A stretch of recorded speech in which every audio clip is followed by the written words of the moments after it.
యుద్ధం ఫిబ్రవరి 28వ తారీఖు ప్రారంభమైంది. 2 రోజుల క్రితం ముగిసిన పరిస్థితి. సో ఇప్పుడు మామూలుగా ప్రజలందరూ ఏమనుకుంటా ఉన్నారంటే, సరే యుద్ధం ఆగిపోయింది కాబట్టి ఫిబ్రవరి 27వ తారీఖు ఏదైతే ధరలు ఉన్నాయో ఆ ధరలకి దాదాపు చేరుకున్నాయి.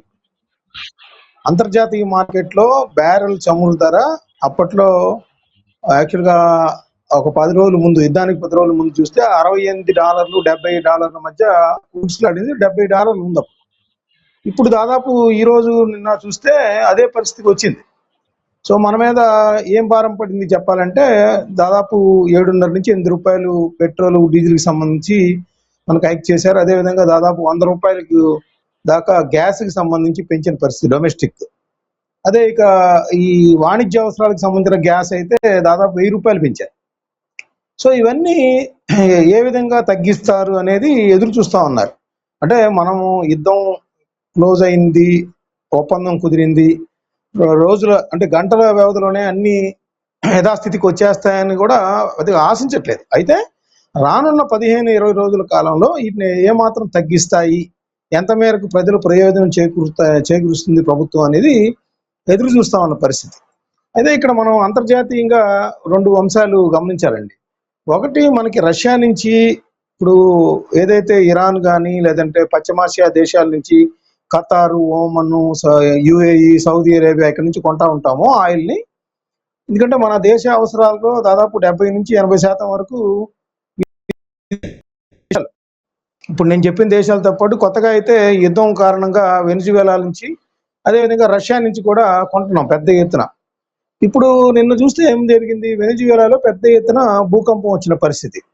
అదేవిధంగా రష్యాలో చూస్తేనేమో ఉక్రెయిన్ ఇటీవల కాలంలో గత వారం రోజులుగా చూస్తే రష్యా మీద విరుచుకుపడుతూ ఉంది. యుద్ధం మళ్ళీ తిరిగి అక్కడ ఊపందుకుంది. కొన్ని రోజులుగా స్తబ్దతగా ఉంది, ఏదో డ్రోన్లు దాడులు జరుగుతూ ఉండే అడపాతడపా. ఇప్పుడైతే ఎందుకో తెలియదు కానీ, లేకపోతే రష్యా ఏమన్నా ఆయుధాలు సరఫరా చేస్తుందా ఉక్రెయిన్కి, లేకపోతే ఉక్రెయిన్ ఇంకేమన్నా ప్రొడక్షన్ చేస్తుందా ఆయుధాలు తెలియదు కానీ యుద్ధం అంటే మనం ఏదైతే తక్కువ ధరకు కొంటున్నాం అనుకుంటున్నామో రష్యా కానీ, అదేవిధంగా వెనిజువేలా అక్కడి నుంచి కానీ మనకు వస్తూ ఉన్నాయి. ఆ రెండిట్లో ఒకటి భూకంపం, ఒకటి యుద్ధం అనేది వచ్చిన పరిస్థితి.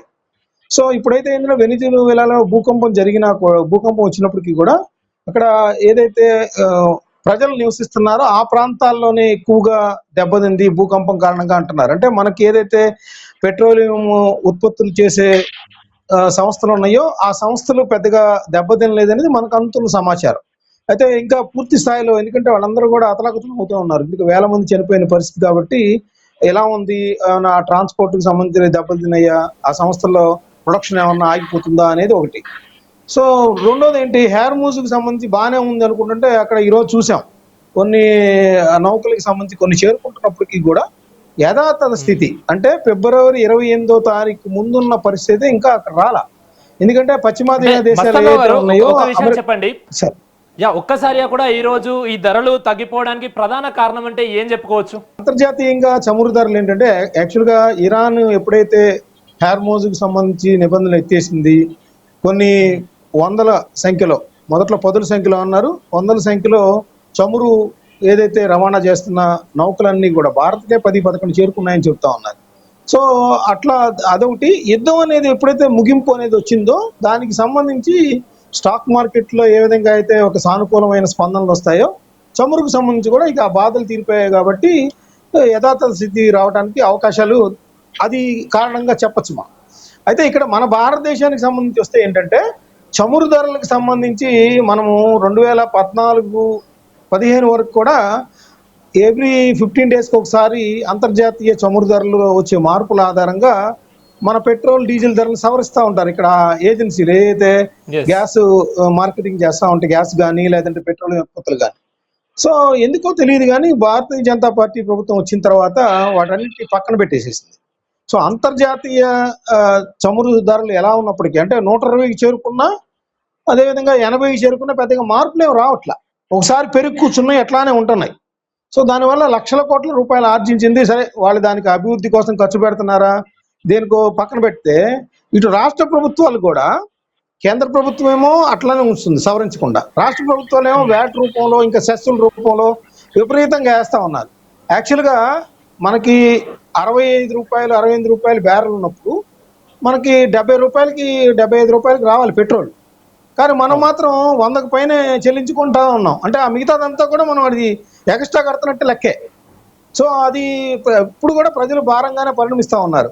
పోనీ అదంతా పక్కన పెట్టండి. ఇప్పుడు ఆ 8 రూపాయలు యుద్ధం కారణంగా ఏదైతే పెంచామో, సో దాన్నన్నా రానున్న రోజుల్లో తగ్గిస్తారా?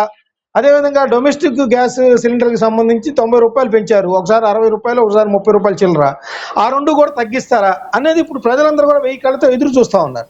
దీనికి ప్రభుత్వం ఎలాంటి సమాధానం చెబుతుంది అనేది చూడాలి. ఎందుకంటే మనకు 64 రోజులు 70 రోజుల దాకా నిల్వలు ఉన్నాయి అన్నారు.